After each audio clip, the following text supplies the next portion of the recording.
ராஜ்மோகன் என்னும் நான் சட்டப்படி அமைக்கப்பெற்ற இந்திய அரசியல் அமைப்பின் பால் உண்மையான நம்பிக்கையும் மாறா பற்றும் கொண்டிருப்பேன் என்றும் இந்திய நாட்டின் ஒப்பில்லாத முழு முதல் ஆட்சியையும் ஒருமையையும் நிலை நிறுத்துவேன் என்றும் தமிழ்நாட்டு அரசின் அமைச்சராக உண்மையாகவும் உளச்சான்றின்படியும் என் கடமைகளை நிறைவேற்றுவேன் என்றும் அரசியல் அமைப்பிற்கும் சட்டத்திற்கும் இணங்க அச்சமும் ஒருதலை சார்புமின்றி விருப்பு வெறுப்பை விலக்கி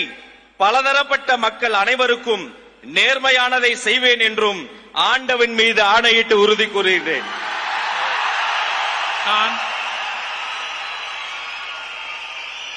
ராஜ்மோகன் என்னும் நான்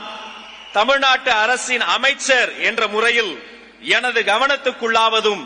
தெரிய வருவதுமான எந்த பொருளையும் அமைச்சரின் கடமைகளை உரியவாறு நிறைவேற்ற தேவையான அளவுக்கன்றி ஒருவரிடமோ பலரிடமோ நேர்முகமாகவோ மறைமுகமாகவோ அறிவிக்கவோ வெளிப்படுத்தவோ மாட்டேன் என்று ஆண்டவன் மீது ஆணையிட்டு உறுதிமொழிகிறேன்.